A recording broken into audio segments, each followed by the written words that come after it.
Bon, eh bien, vous l'avez reconnu, hein, je pense. Et puis l'autre type en costume gris ici également, Batman et Superman, ce sont les deux protagonistes principaux de World's Finest, le volume 1 qui s'appelle Le Diable Neza. Ça vient de sortir chez DC Comics, Urban Comics, avec la ligne Infinite, le nouveau grand courant des comics d'ici. Et donc on retrouve les deux compères dans un premier tome. Alors un premier tome dont je n'attendais absolument rien, je vais même être honnête, hein, je ne pensais pas, en tout cas le lire, disons, investir dessus, et certainement pas en faire une chronique. Et puis finalement, c'est une très bonne surprise. C'est-à-dire que voilà, j'aime ce genre d'album qui, sur le papier, ne m'enchante pas plus que ça. Et en fait, dès la lecture du premier épisode, on tombe sur quelque chose de vraiment intéressant. Pourquoi? Parce que ça nous ramène à une époque où les comics étaient beaucoup plus innocents, ingénus, et où surtout il se passait beaucoup plus de choses que parfois aujourd'hui. Le rythme est très différent, donc c'est assez pétillant à chaque page.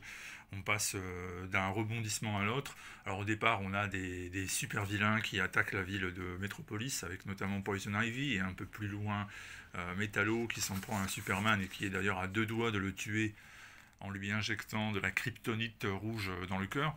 Bon, tout ça, finalement, c'est assez basique, hein, ce n'est pas une histoire qui laissera des souvenirs impérissables, mais c'est la manière dont c'est raconté, c'est la fraîcheur avec laquelle c'est abordé, c'est la dynamique qui s'instaure entre Batman, Superman, puis aussi d'autres personnages qui débarquent, évidemment, comme le sidekick de Batman, Robin, à l'époque, Dick Grayson. Alors, je dis à l'époque, mais en fait, impossible de vraiment bien cerner de quelle époque il s'agit, si ce n'est un passé fantasmé, j'ai envie de dire, de l'histoire de DC Comics.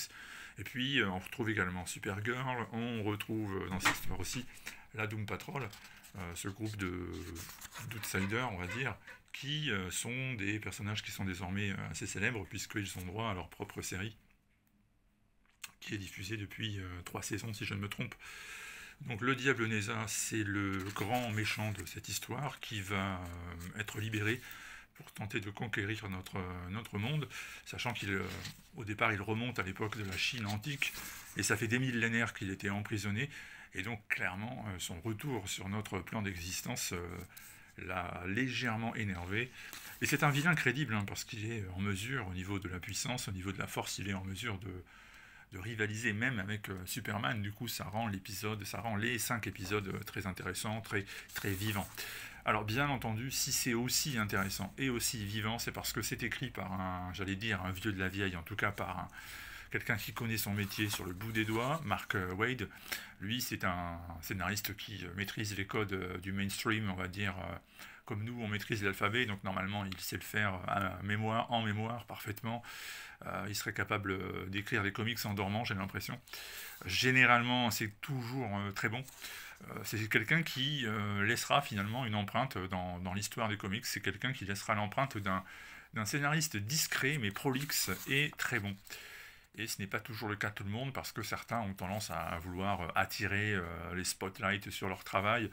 Mark Waid, non, c'est la discrétion et en même temps l'efficacité. Et là, on apprécie beaucoup ce qu'il fait, d'autant plus que le dessin, vous le voyez depuis maintenant quelques minutes, Dan Mora est au travail, un des artistes que j'aime le plus ces temps derniers.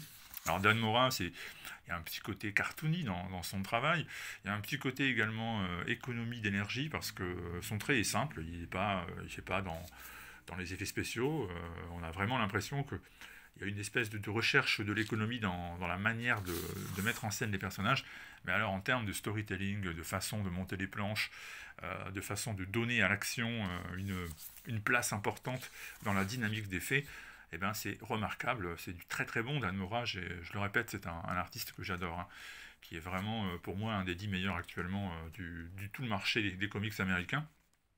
Et donc il faut en profiter parce que voilà, c'est pas tous les jours qu'on a aussi bien un scénario et un dessin qui tiennent la route de cette manière. Bon, le dernier épisode quitte un peu l'histoire du diable Neza qui est vaincu juste avant, et on a plutôt les conséquences de ce succès avec un Robin perdu dans le temps et qui est dessiné par Travis Moore. Et c'est, j'ai envie de dire, tout aussi sympa et tout aussi bien illustré. Travis Moore fait un travail lui aussi de grande qualité. Donc voilà pour World Finest, le Diable Neza, le tome 1. Je vous répète, un album qui au départ est arrivé, on va dire, sur notre pile de lecture, présentation, sans tambour ni trompette. Et puis finalement, il a réussi à gagner une place de choix sans forcer parce que c'était évident, ça coule de source. C'est du bon vieux comic book à l'ancienne où il se passe plein de choses, où on est happé par la lecture, où c'est très sympathique à lire, tout simplement, c'est attachant. Et ben on en redemande. C'est pas tous les jours qu'on a ce genre d'ouvrage, donc ben bon, voilà, bonne pioche. Si vous saviez pas si ça valait vraiment la peine, si vous aviez quelques doutes encore, si vous souhaitiez une confirmation, ben voilà, je vous confirme, vous pouvez investir dans World's Finest. Ça en vaut la peine parce que vous ne serez pas déçus. C'est disponible chez Urban Comics, Mark Waid, Dan Mora, et on se donne rendez-vous pour une autre vidéo comics mercredi. On parlera d'un truc beaucoup plus sombre. À bientôt. Et puis n'oubliez pas de vous abonner si ce n'est pas déjà fait. Hein, n'est-ce pas? Vous savez ce qu'il faut faire. À bientôt. Ciao, ciao.